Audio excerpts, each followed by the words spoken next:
sure will. Okay, so everybody, the good news is SBA now has 2 business recovery centers open in your area where you can go in and get one-on-one assistance. And actually, Cecilia's back, so she'll tell you about that. Okay, sorry about that. I disappeared. Yeah, so I don't know what Julie said, but we have 2 business recovery centers in Florida, and one is in Pensacola, and the other one is in Fort Walton Beach, and they're open 7 days a week between 8 a.m. and 8 p.m. You don't need an appointment to go there. You can just go there, and you can you get in-person assistance, and if you have any questions, they can answer them for you, and they can also help you fill out the loan application. Yeah, and they can also help you if you need to scan documents, or if you just have questions about something on the application, they can help you with that. So you can go in and talk to them about your business situation, and then they can also just help you with submitting your application. So, whatever you need, it really is great to be able to go in and just talk to these people. They have lots of experience, they know the program really well, can help you input your application. Cecilia here? Yes, I'm here. Okay.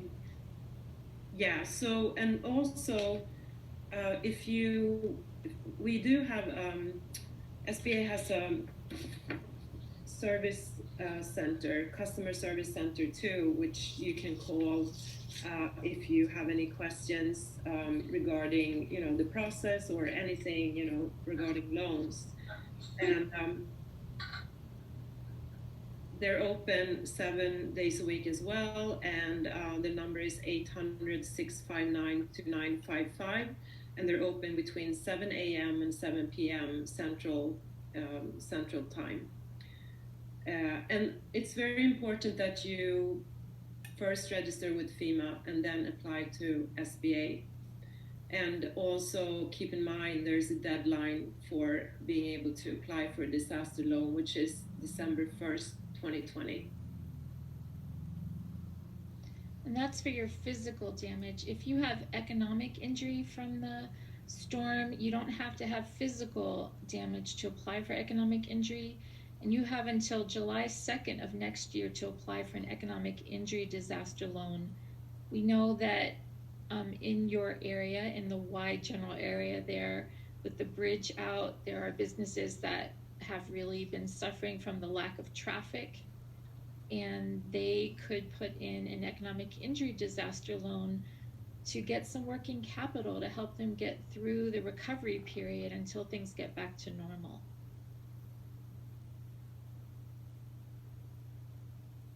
Does Rosie want to talk a little bit? Hi there. My name is Rosie Ray. I'm the Public Information Officer for FEMA. And also, I would like to share with you guys that when you get registered, you need to have handy this is very important information for you to get registered. You need to have the address of the home that is impacted or the business that is impacted. You need your social security number, your name, that is registered has the same and the social security number. Need a phone number to access to find you, and also another extra phone number for somebody else that can answer our call in the case that we cannot find you. This is very important, and also please, there's so many options that you can get registered. You can call us, you can also make it online, and also we have an FEMA app. So if you want to make it by phone, you call 1-800-621-3362, or visit our FEMA website, www.fema.gov, and you can find there an easy way that you can get registered. it happen in different languages, English, Spanish, Chinese, and other languages for you and any other people who can easily in your own language. So again, call us at 1-800-621-3362, or you can access FEMA website at www.fema.gov. And again, I'm gonna review with you that you need to have handy your name, the address of the affected home, a social security number, bank account, the root number of your bank account, so we can make the transition of the money on your account, and also a phone number that we can reach you. Those are the important information you need to have handy at the moment to make this registration with us. Hey Rosie, it looks like your camera's turned off. Can you just try to turn your camera on in your controls? I am trying, but it doesn't let me go. Don't know what's happened. Okay. All right, that's okay. So, Cecilia, you want to tell them any more about SBA?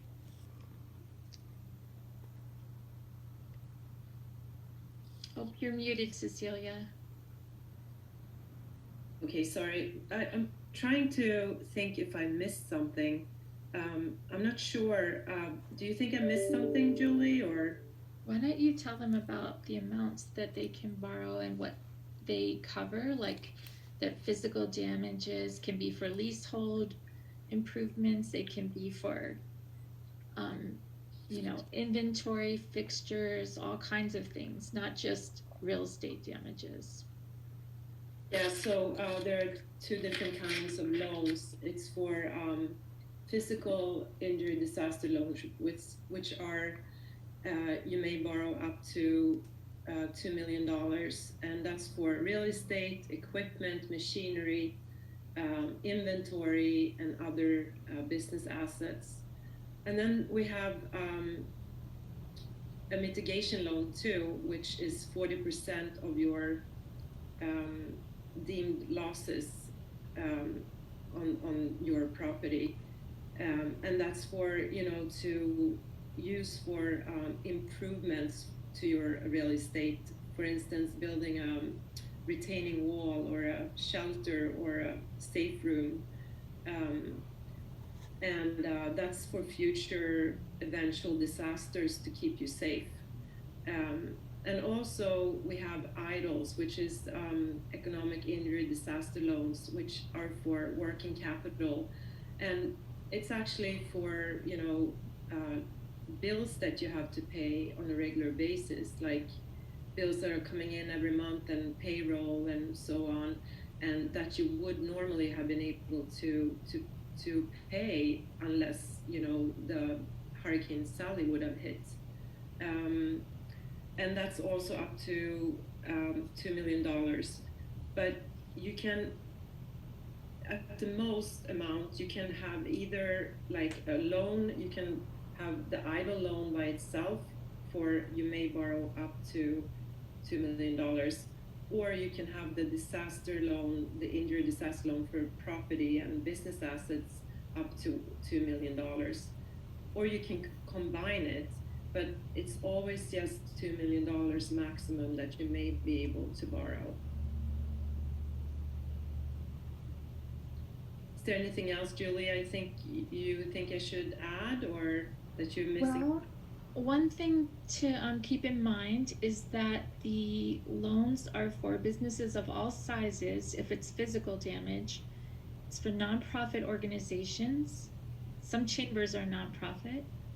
It's for faith-based organizations. So maybe you have a church that had damage and your insurance isn't going to be enough. So you could apply for the difference between your insurance settlement and what you need to fully rebuild your church. And it's even for small aquaculture businesses. So if you have a seafood business or a shellfish business that was damaged by Hurricane Sally, you would be eligible to apply. And then for economic injury, that's going to be for small businesses and private nonprofit organizations. That's not for all different sizes of businesses, and faith-based businesses cannot apply for economic injury. So the other thing is, if you borrow $25,000 or less in either category, there is no collateral required. And I think Cecilia can tell you about the loans and about the process, because this is different than applying through a bank, and it's much, there's no closing costs and things like that, but she can talk about that for you. Yeah, so what you do is you go online. We urge everyone to go online and fill out the application online. It's at disaster. Let me see. Yes, I need to get this so I don't give you the wrong email address.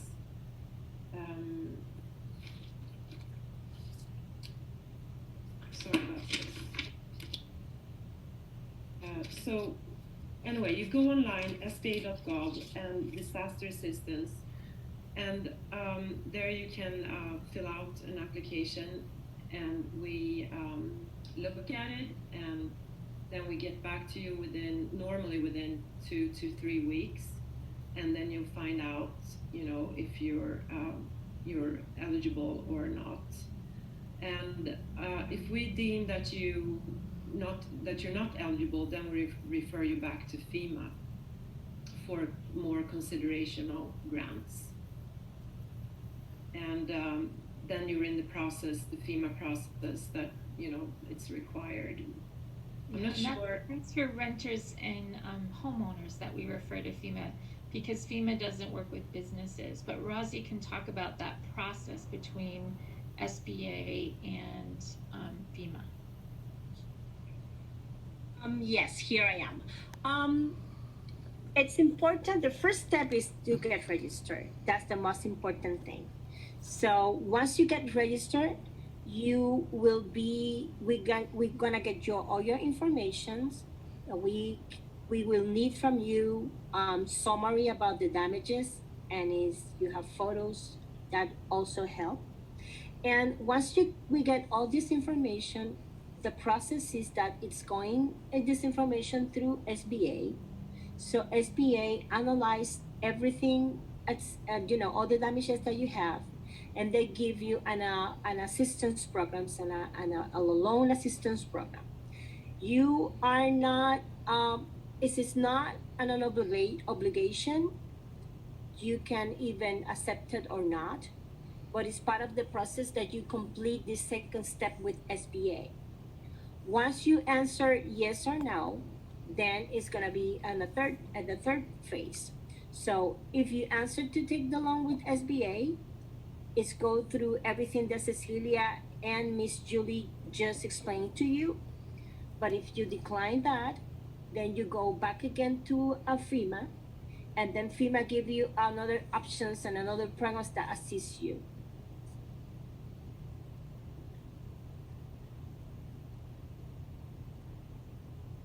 That's great. Thanks, Rosie. So basically, if you're a homeowner or renter, you are eligible to borrow against your uncompensated losses. So what that means is you can borrow up to $200,000 to repair your primary residence.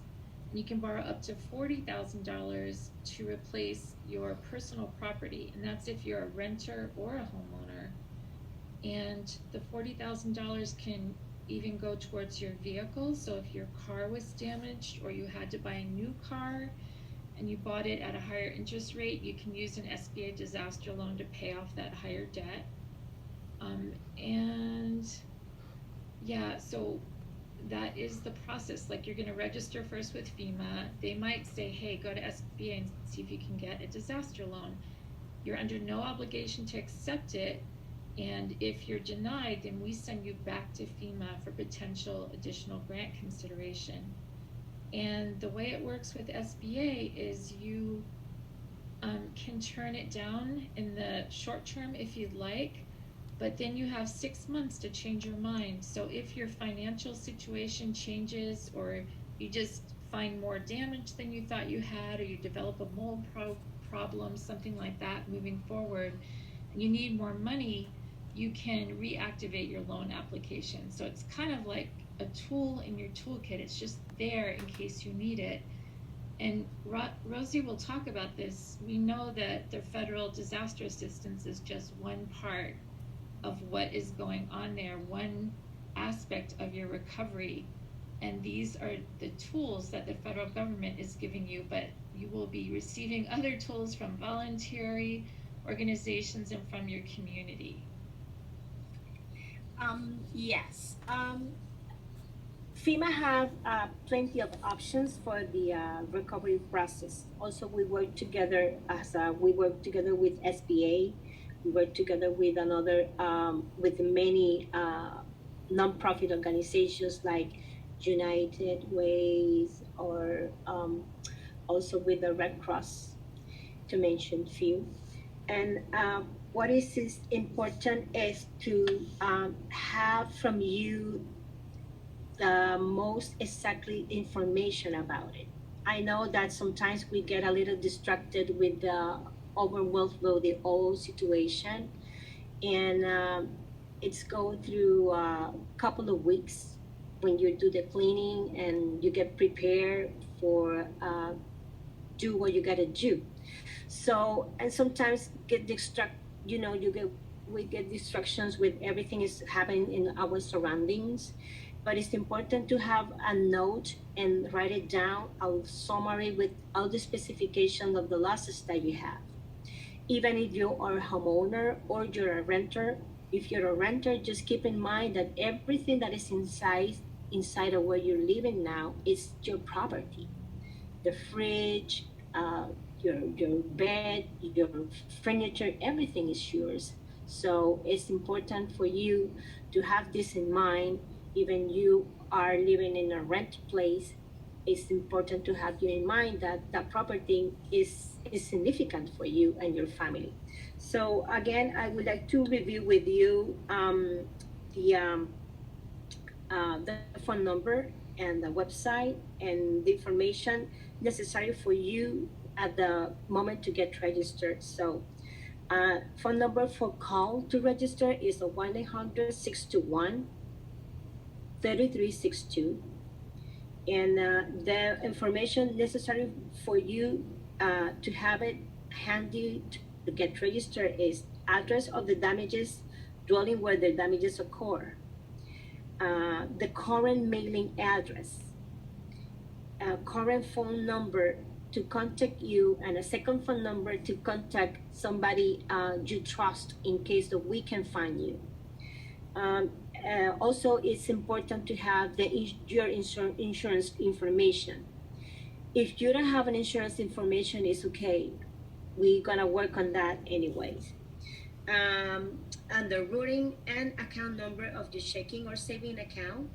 So FEMA can directly transfer the disaster money funds to your bank account. And this is the main information that you need at the moment to get registered. And again, the FEMA website is www.fema.gov.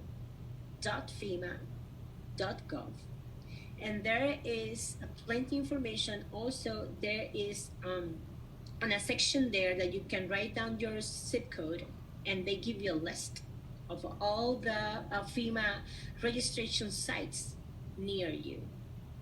Back to you, Julie. Rosie, Yes. there was a question that came in through the Facebook Live.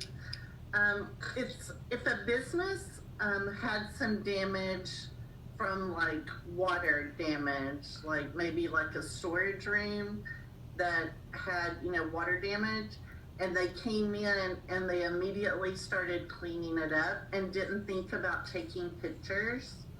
Like, is it like, do they not have any resources?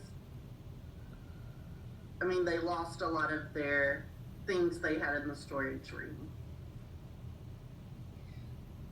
This is a business questions. Probably Julie can or Cecilia can help you out, but doesn't matter if you is your business or your home and you already clean.